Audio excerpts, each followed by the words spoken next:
Sudeep sir big boss ಹೇಗೆ ನಡೆಸ್ತಾರಮ್ಮ? Sir ಇಡೀ ವರ್ಲ್ಡಲ್ಲೇ number 1 sir. Kichcha ವರ್ಲ್ಡಲ್ಲೇ number 1 ನಡೆಸ್ಕೊಡೋದ್ರಲ್ಲಿ. ಅವ್ರದ್ದು ಟಾಕ್ ಅಂದ್ರೇ ನಾವು ಅಲರ್ಟಾಗಿ ಕೂತ್ಕೊಳ್ತೀವಿ. ವಿತೌಟ್ ಎನಿ ಸೌಂಡ್ಸ್, ವಿತೌಟ್ ಯಾರಾದರೂ ಮನೇಲಿ ಒಂಚೂರು ಮೂಮೆಂಟ್ ಆದರೂ ನಮ್ಗೆ ಇಷ್ಟ ಆಗೋಲ್ಲ ಕಿಚ್ಚ ಮಾತಾಡಬೇಕಿದ್ರೆ. ಅಷ್ಟು ನಾವು ಮನೆ ಮಂದಿಯಲ್ಲ, ನಾಟ್ ಒಬ್ಬರು ನಾನೊಬ್ಳಿಗೂ ಅಂತಲ್ಲ.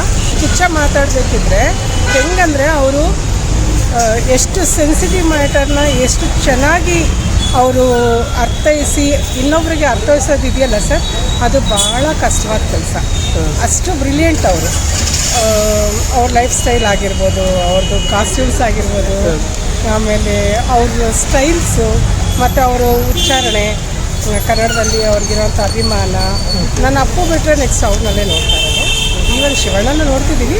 ಬಟ್ ಈ ಥರ ಒಂದು ಲೈವ್ ಪ್ರೋಗ್ರಾಮ್ನ ಇನ್ನೊಬ್ಬರು ತಪ್ಪುಗಳನ್ನ ಅವ್ರಿಗೇ ಮನವರಿಕೆ ಮಾಡಿಕೊಡೋದು ಅಂತ ಬಂದಾಗ ಅದು ಭಾಳ ಕಷ್ಟವಾದ ಕೆಲಸ. ಆದರೆ ಎಷ್ಟು ಸೂಕ್ಷ್ಮವಾಗಿ ಮಾಡ್ತಾರೆ ಅವರು ಅಂತಂದರೆ ಆ ಶೋಸ್ ನೋಡೋಕ್ಕೇನೆ ಒಂಥರ sir.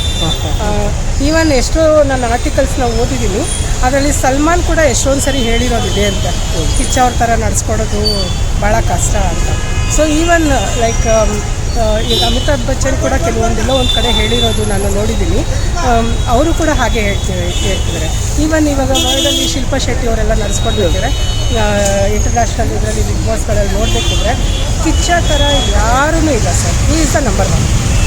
Kichcha is number 1 in all ವರ್ಲ್ಡಲ್ಲಿ ನಂಬರ್ 1 ಅವರು ನಡೆಸ್ಕೊಡೋ ಪ್ರೋಗ್ರಾಮಲ್ಲಿ. ಮತ್ತು ಇಷ್ಟು ಸೂಕ್ಷ್ಮ ವಿಚಾರಗಳನ್ನ ಇವಾಗ ಒಬ್ರಿಗೆ ಯಾರಿಗಾದ್ರೂ ಒಬ್ಬರಿಗೆ ನಾವೇನಾದರೂ ಹೇಳಬೇಕು ಅನ್ನೋವಾಗ ಎದುರುಗಡೆ ಇಟ್ಕೊಂಡು ಮಾತಾಡೋದು ಅದು ಒಬ್ಬರು ವ್ಯಕ್ತಿತ್ವನ ತೋರಿಸುತ್ತೆ. ಬಟ್ ಆ ವ್ಯಕ್ತಿತ್ವಕ್ಕೆ ಧಕ್ಕೆ ಹಾಕಿದಾಗೆ ಒಂದು ಪ್ರೋಗ್ರಾಮ್ನ ನಡೆಸ್ಕೊಡೋದು ಅಂತ ಅವ್ರನ್ನ ನೋಡಿ ಕಲಿಬೇಕು ಸರ್.